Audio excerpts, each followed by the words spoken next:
Hello, everyone, and welcome to episode number 25 of All About Nothing. I can't believe it's number 25. That means we've been making these videos for, I guess it's almost a year now. Maybe it's over a year. Anyway, thank you for joining today. And I'm going to talk about something that everybody's talking about, but when I was thinking about it today, I thought, well, it's kind of been on my mind, so maybe I'll bring it up. And that is the kind of insidious and ubiquitous issue of AI, artificial intelligence. And I was thinking back to, oh, maybe a year or two ago when I was here in San Francisco. It's kind of a thing. I was seeing probably twice a day out my window onto our street. I would see these driverless cars going by, and it kind of spoofed me. And I call them the ghost cars because there's something about a car where there's no one in the driver's seat that kind of gives me the creeps. Anyway, so I was aware that I was seeing these twice a day, and I guess they were testing them here in San Francisco. So I was aware of them and curious about them and sort of repelled by them. Didn't really know anyone who would consider using one as a cab or a ride share until more recently, maybe a year ago, where one of my clients who doesn't really want to talk to anyone, which is not unusual for a neglect survivor, liked to take the what they're called Waymo here in San Francisco, and they liked to take the Waymo because it was a way to get a ride without having a talkative cab driver or Uber driver that would, interrupt your reverie. And I also had another client who had a big, beautiful dog. And when he needed to go somewhere and Ubers and Lyft cars don't allow dogs apparently, or that's what I heard from him, then he would take a Waymo because you could take the dog in it. I just had this wonderful image of a car with a dog in the driver's seat, although I never saw him in the car with his dog. Anyway, so that was my sort of introduction to the driverless cars, which I call the ghost cars here in San Francisco. Um, but that was before it really came close enough that it would concern me much. And lately I've been thinking about it more. And that is because recently, well, let me say it differently. A while back, I heard a program on one of the public radio stations. I happened to be driving somewhere, and I heard this program where someone had done research about using AI for therapy. And they did this experiment where they had either a therapist that was an AI and a live human client, or a client that was AI and a human therapist. And they were seeing who could recognize, what the difference was between a live therapist and a live client or an AI sort of replica of the same thing. And it was really interesting to listen because sometimes the human client really could not recognize that the therapist was not a real human, and it was more obvious to the human therapist when the client was an AI client. But it was an interesting piece of research, and I was thinking about with sort of horror about the idea of sort of replacing human relationship with a automated robot relationship, and if that would sort of install itself as a solution for neglect survivors who had such ambivalence about connecting with a real human because you wouldn't have to risk the kind of abandonment, rejection, loss, terror that's sort of built into the neglect experience if you're dealing with a robot. And something about that as a bypass really gave me the creeps. So I was thinking, I wonder if I can find that program and listen to it again to help me prepare for this video. And of course, I looked, and I couldn't find it. I couldn't remember what program it was on. I thought I remembered, but when I Googled that program, I couldn't find it. So then I thought, well, oh, maybe I'll ask ChatGPT to help me find the recording of the program. So I entered it into my ChatGPT, and sure enough, less than 10 seconds later, here comes all the information I need, including the link to find the recording of the program. And I thought, wow, there is a place for AI because what a time saver that it helped me, very quickly find what I was looking for when I could have spent a whole lot of time fruitlessly searching all over and not finding what I was looking for. And similarly, when I've been kind of working on research or writing, and I can't find the citations that I'm looking for. I can only find a little fraction of the whole citation that I need to put into something that I'm writing, and ChatGPT can bring it up in seconds.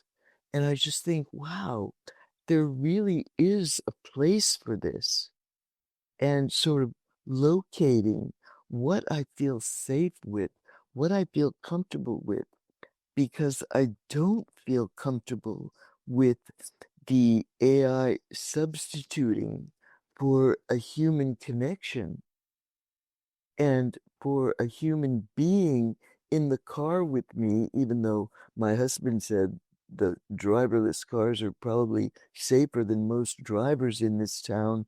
And now they're everywhere, these Waymo cars with nobody sitting in the driver's seat are just endemic here. They're ubiquitous. They're everywhere.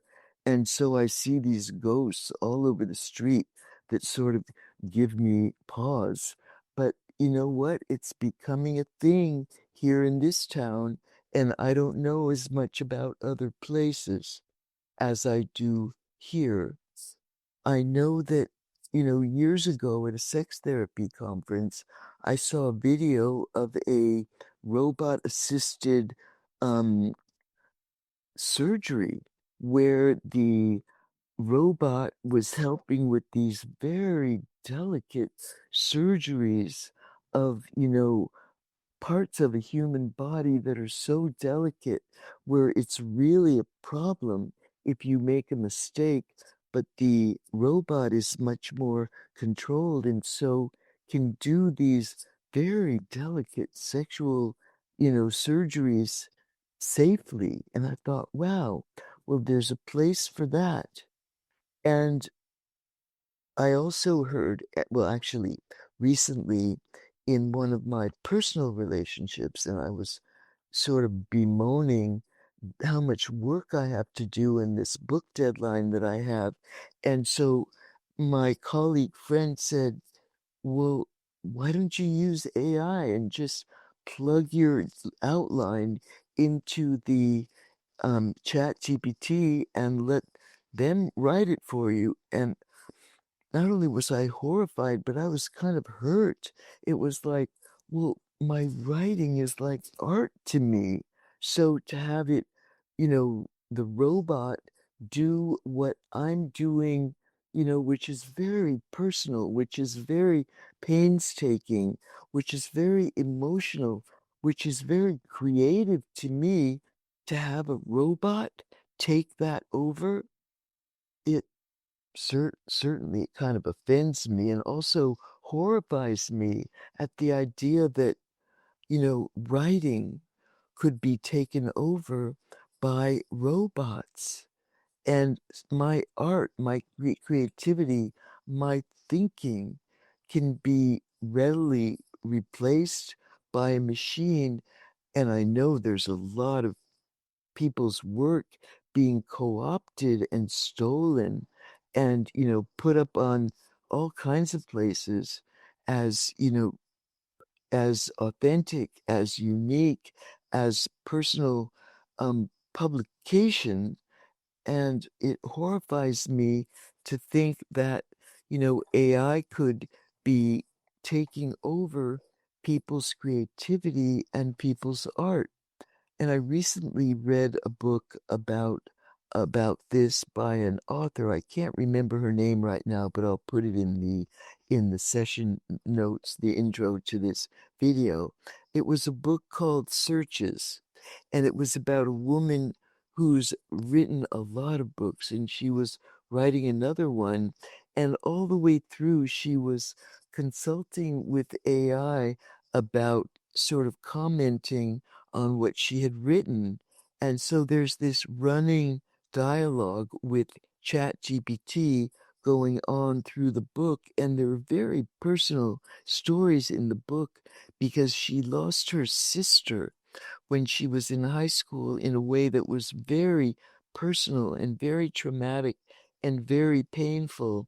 And so the chat GPT is commenting on that, but there's a way that there's kind of a cheapening of her experience and her what she's written. And ultimately, of course, she only uses her own writing, but she's quoting chat GPT, and some of the parts are fairly tedious because ChatGPT is going through the whole alphabet of different possibilities of what she might be feeling. Some of them are accurate, some of them aren't, but it raises these questions about how do we use this and where does it sort of take the place of human connection, and what is lost and what is gained.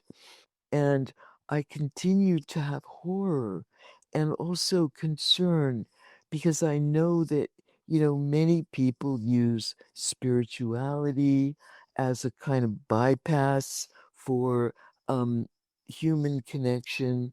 And now I'm wondering if people will use AI as a bypass for human connection in a way that is very tempting to the child of neglect, because human connection is such a double-edged sword. We want to be connected, we're terrified of connection, we're hopeless about connection, and part of our healing is becoming capable of connection. So where does AI fit in all of this? So that is my question, and that is my concern. One of them, I know that many people are losing jobs because of AI, because, for example, editors, people who edit people's writing, are being replaced by AI editors who are very quick, very inexpensive, you know, supposedly very efficient, although I don't know, I haven't tried it, and I'm not about to exchange my beloved editor for a robot. But these are big questions for me as we sort of enter or further enter or wade more deeply into the digital age. And I similarly do not want people with neglect stories, people with neglect histories, people with pain and ambivalence or confusion or shame or uncertainty about their own story, about their own disconnection, about their own attachment, to bypass the whole thing, because now we have a quick and easy and relatively inexpensive way of just replacing it all with an app or with a bot that will somehow solve the dilemma And so I'm really hoping that won't happen, while also finding the ways that ChatGPT or whatever your AI outlet might be, where that comes in. And I know I recently went on vacation um in July, and when I came back, one of my clients who did not want to disturb me while I was on vacation and had sort of a bit of a crisis while I was away. And so he actually consulted with ChatGPT about, what to do. And in a way, when I heard that he got some really, you know, helpful ideas while I was away, I thought, oh, good, that's great on one hand. And on the other hand, I have no fear about, losing my job because of AI. But on the other hand, I don't want survivors of neglect to bypass the major challenge of human connection with automated connection or non-human connection or AI connection. And I'll say in closing, I remember quite a few years ago at a sex therapy conference where I was seeing this sort of panoply of gadgetry that people were using as sexual surrogates or as substitutes for a live sexual partner. And I don't mean, visual, simulation from looking at sites on the internet, but actual sort of bodily contraptions and dummies and different sorts of bots that they could actually use as a substitute for a sexual partner. And that also kind of horrified me, that people with sexual problems or sexual impasses or sexual dilemmas that terrify them to bypass the whole thing with an inhuman partner. So these are unanswered questions for me, and these are the questions of our times. But my sincere hope to all the survivors of neglect who are listening to me, that you, even though it might seem easier, it might seem like a welcome solution to our dilemma without solution, which is how do we handle the terror of intimacy with a live person, that we will choose the harder road of working through our own dilemma, our own barriers to human connection and doing the work. Because as far as I'm concerned, there is no substitute for the human touch. And the human touch in the figurative sense, not only the literal hand to body or hand to hand or body to body, you know, physical touch, but actually the touching of hearts and souls that we get from real connection, real attachment, which is the wellspring of life and of development and of our healing. So I leave you with that. We will all find our ways with this dilemma of these times, which is, where does the non human touch fit? And where is it a bypass or a barrier to real healing, to real contact, to real intimacy, to real closeness, to real joy? And I love this song that I'm going to leave you with as well, which is Bruce Springsteen, The Human Touch, because it is so core for, our joy and our aliveness. So I leave you with that, and you will find your own answer as you march with me into this increasingly digital age.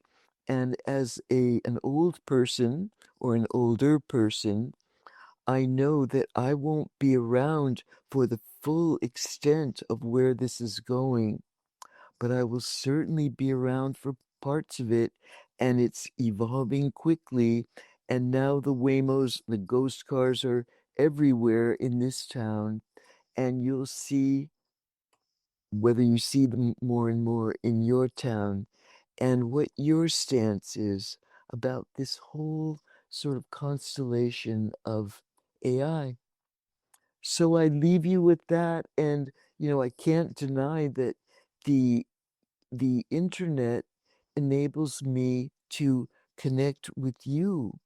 So even though it's not AI per se, there is something to be said about these remote connections, which connect me with you and connect me with parts of the world that I could never be able to talk to without all this advanced technology, which I'm so grateful for, as I am for the mail that I get from all over the world, from some of our YouTube watchers who say, "Wow, I saw you and thank you."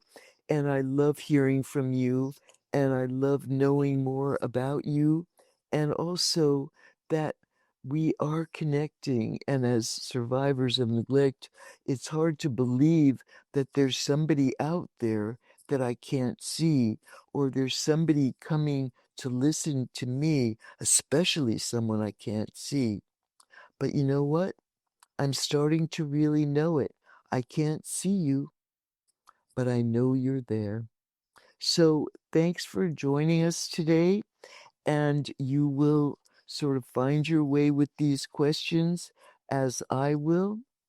And for now, I will say so long until next time.